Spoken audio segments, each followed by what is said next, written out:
Within a pod, each killer whale can recognize all of its neighbors by their distinctive voices, even at a distance. Sound travels well in water, so killer whale contact calls can be heard at least 10 miles away.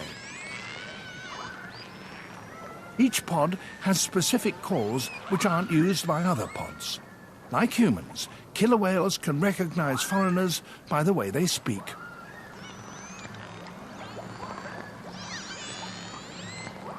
Killer whales don't inherit their language, they learn it as part of their culture. At first, a newborn whale is only able to make baby talk. Its mother repeats particular calls, and as it grows up, the calf gradually builds up its own repertoire. It's not very different from the way human babies learn their language.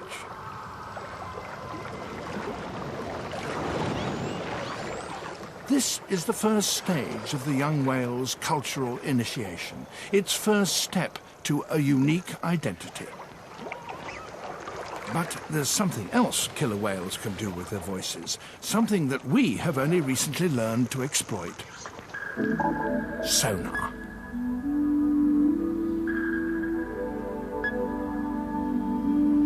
Sonar allows fishing boats to find and follow the shoals.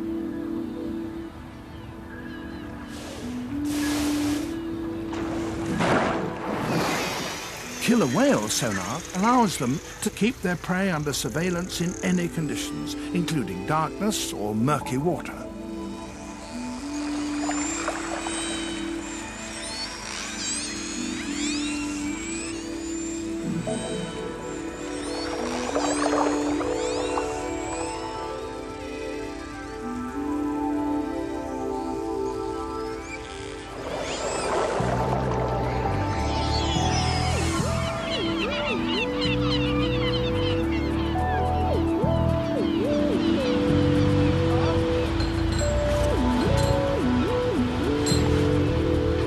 Fishermen and killer whales have shared these waters for centuries. Up until the mid-1900s, the whales always scooped the fishermen. They were faster than the boats and better at finding the fish.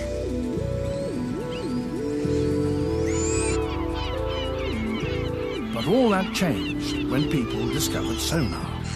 Now, the boats were able to turn the whale's own technique against them, and for a short time, the whales found themselves outcompeted by the fishermen.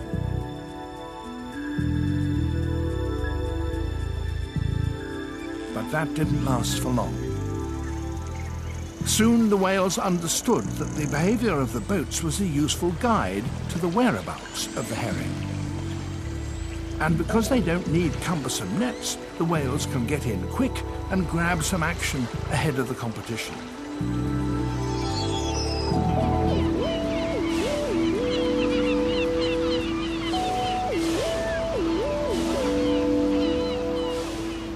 In a changing world, killer whales have learnt to modify their culture to stay a step ahead of the game.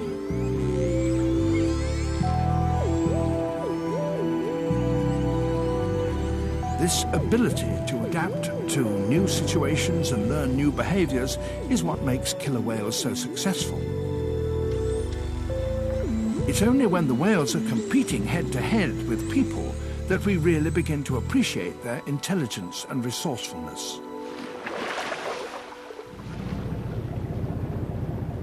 Here's another good example of whales outsmarting people in the Mediterranean.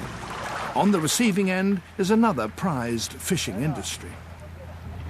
Not herring this time, but giant bluefin tuna.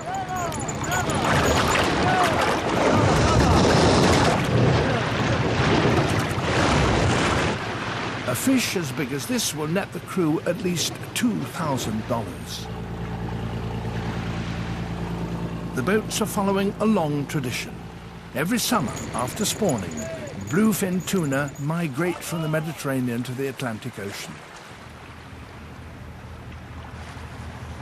Each year, the fishermen are waiting, and so are the killer whales.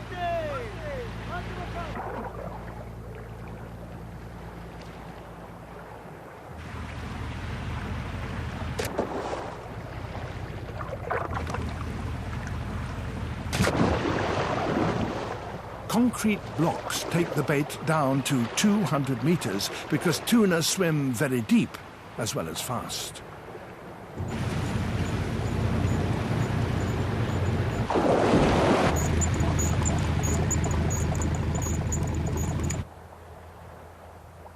With the line paid out, the crew can only wait and hope and watch the whales.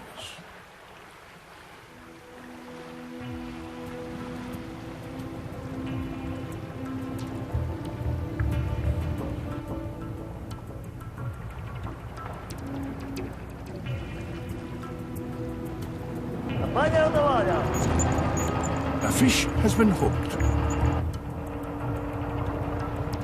The sound of the winch is a signal to the waiting whales. The fishermen will have to work as fast as possible to bring in the line.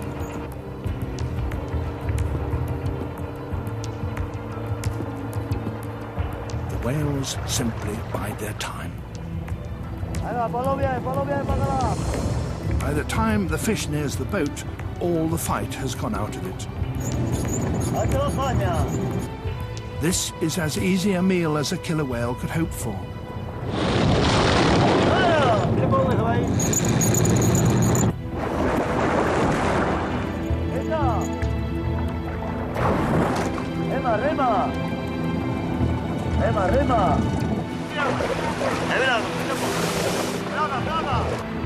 The whales can strip the tuna in minutes.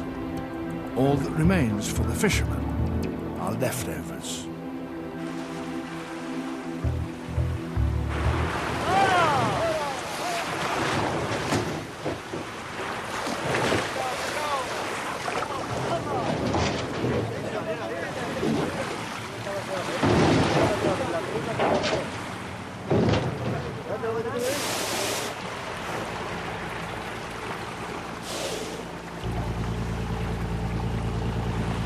This piracy on the high seas doesn't do much for the whale's popularity, but this is just too good an opportunity for them to miss.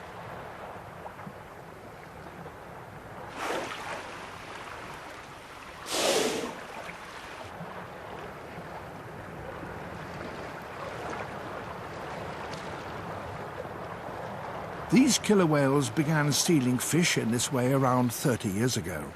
Now the culture has spread among all the members of 2 local pods. The fishing boats don't stand a chance.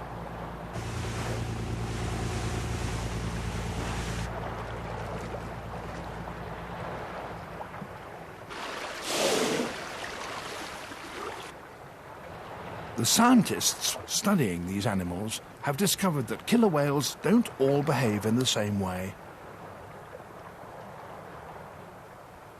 Some are more inclined to share their food. Others behave selfishly and keep their food to themselves.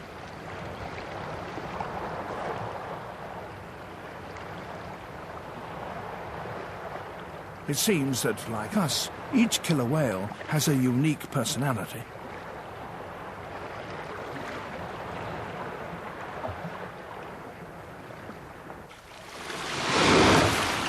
While hunting defenseless herring or tethered tuna might seem the easy option, not all fish are so defenseless.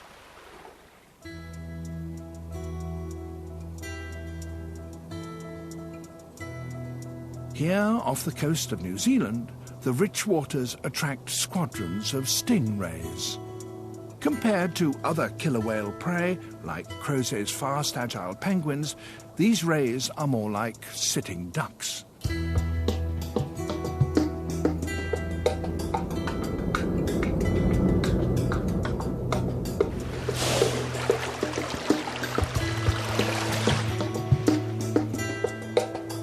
At first sight, the stingray looks like an easy target, but it has a secret weapon.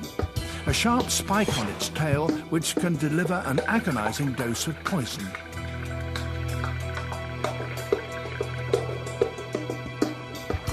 The whales will have to take care.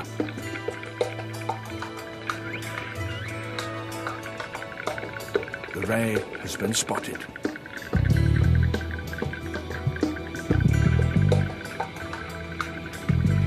The whales have a special strategy for catching stingrays.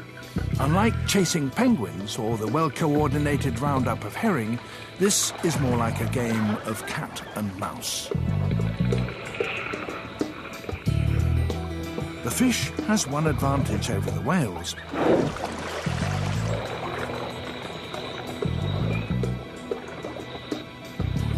It doesn't have to come up for air.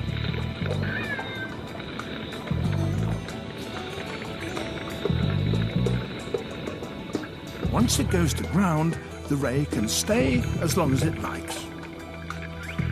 The whales have little hope of flushing it out. Instead, they move away.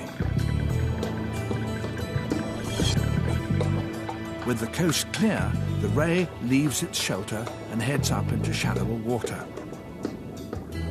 Not the smartest of moves.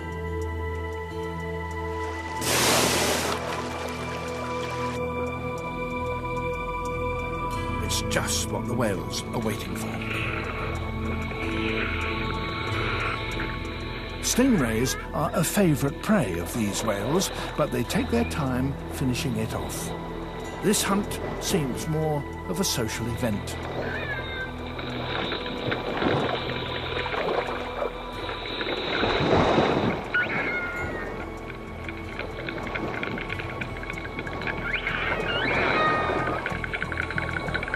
Once the ray nears the surface, the advantage moves to the whales. Now they have it in a vulnerable position where they can attack without risk of getting stung.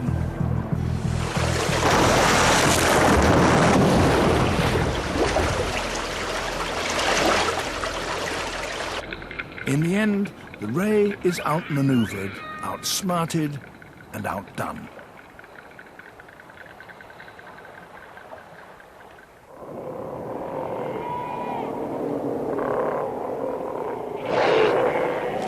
Miles to the west, in southern Argentina, are the world's most famous killer whales.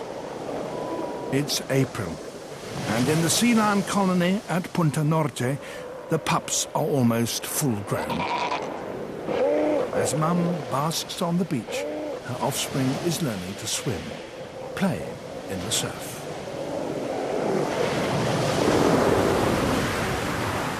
This could be a sea lion heaven. There's a good beach and plenty of fish in the sea.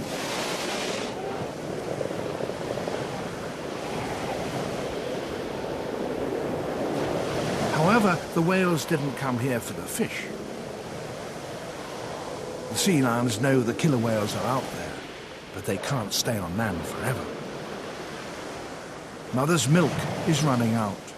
It's time her baby moved on to seafood, and there's only one place to get that. In whale-infested waters. The killer whales come here each year at exactly this time.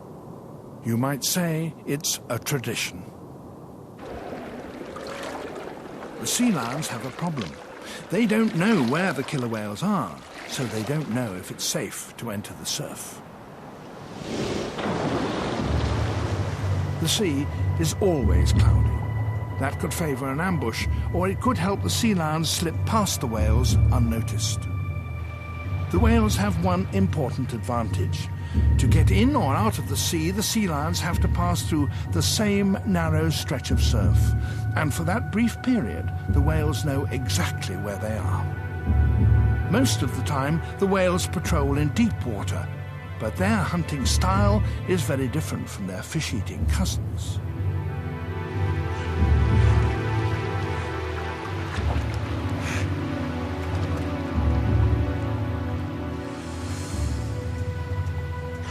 Sea lions have very good hearing.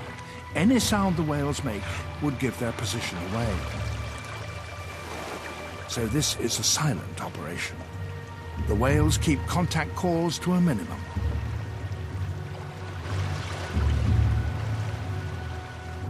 Their behavior is wary, cautious, almost sinister.